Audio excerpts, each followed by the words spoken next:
Pour structurer votre texte sous Word 2010, vous avez la possibilité d'utiliser une liste à puces. Nous allons donc ici voir comment insérer différents types de puces.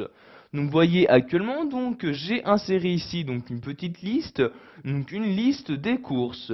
Mais pour l'instant il n'y a aucune puce qui apparaisse. Nous allons donc voir comment en insérer sur les différents mots déjà insérés dans mon document.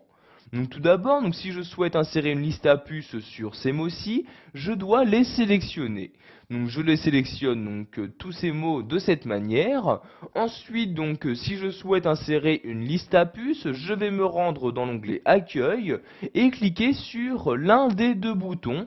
Donc suivant si je souhaite insérer une liste à puces non numérotée ou une liste à puces numérotée. Donc ici, je vais par exemple insérer une liste à puces non numérotée. Je clique donc ici sur cette flèche-ci pour choisir tout d'abord quel type de puce je souhaite utiliser. Vous avez ici ces différents types de puces. Si vous laissez votre souris sur un type, vous aurez l'aperçu qui apparaîtra directement sur votre document. Donc vous voyez ici cet aperçu qui apparaît sur ma sélection. Donc je vais par exemple utiliser ce type de puce, je clique donc ici et voyez la liste à puces est maintenant insérée. Donc je place mon curseur maintenant après le mot O comme ceci et voyez si j'appuie sur la touche Entrée, automatiquement une nouvelle puce s'insère pour me permettre de compléter très simplement cette liste à puces.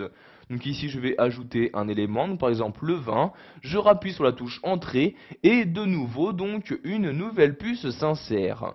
Donc si maintenant vous souhaitez saisir un nouveau texte, mais cette fois-ci en dehors de cette liste à puces, vous allez rappuyer encore une fois sur la touche Entrée. Donc vous voyez, j'appuie sur la touche Entrée.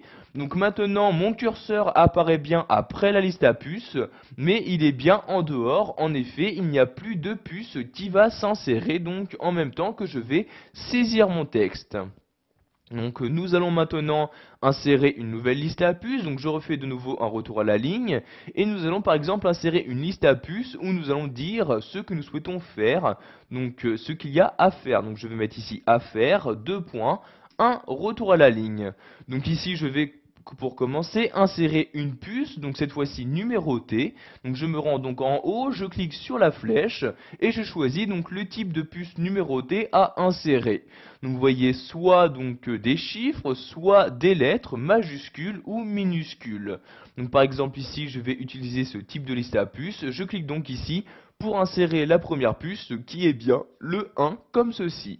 Donc une fois ma puce insérée, je peux saisir la donnée. Donc par exemple ici, ranger ma chambre comme ceci. Si maintenant j'appuie sur la touche Entrée, donc vous voyez j'appuie sur la touche Entrée, vous pouvez voir que sur la ligne suivante apparaît une seconde puce, donc cette fois-ci le numéro 2. Et je vais par exemple ici mettre par exemple faire mes devoirs comme ceci. Si je rappuie sur la touche Entrée, vous pouvez voir qu'il y a maintenant le numéro 3 d'insérer.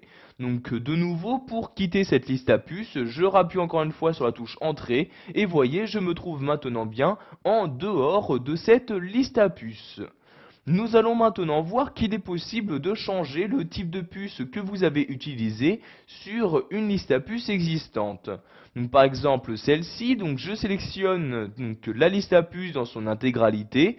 Pour changer le type de puce, je reclique ici sur la flèche et je sélectionne un nouveau type. Donc par exemple ici ce rond là, je clique et comme vous pouvez le voir, la modification a automatiquement été apportée. Pour finir, nous allons voir qu'il est possible d'insérer une liste à puces à l'intérieur d'une autre. Donc par exemple ici, vous voyez, j'ai inséré dans la liste à puces le vin, mais si je souhaite préciser que je souhaite acheter du vin rouge, blanc, etc., je vais insérer une autre liste à puces. Donc j'appuie tout d'abord sur la touche Entrée, donc vous voyez une nouvelle puce s'insère, mais pour l'avancée donc d'un cran, donc j'appuie ici sur la touche tabulation et voyez donc automatiquement il y a une incrémentation d'effectuer et ici je vais par exemple pouvoir mettre rouge comme ceci, j'appuie sur la touche entrée, je vais mettre maintenant blanc comme ceci, je rappuie sur la touche entrée donc voyez et j'ai bien pu donc très rapidement insérer une liste à puces à l'intérieur d'une autre. Donc maintenant pour quitter cette seconde liste à puces, j'appuie sur la touche entrée et voyez je retourne maintenant à la première et je peux de nouveau insérer d'autres éléments. Donc par exemple ici des haricots comme ceci, donc j'écris haricots, donc j'appuie sur la touche entrée et voyez je peux continuer ici ma première liste à puces. Donc pensez bien à appuyer sur la touche tabulation donc pour incrémenter donc une nouvelle liste à puces. Voilà, vous savez maintenant que pour structurer votre texte sous Word 2010, vous devez utiliser des puces.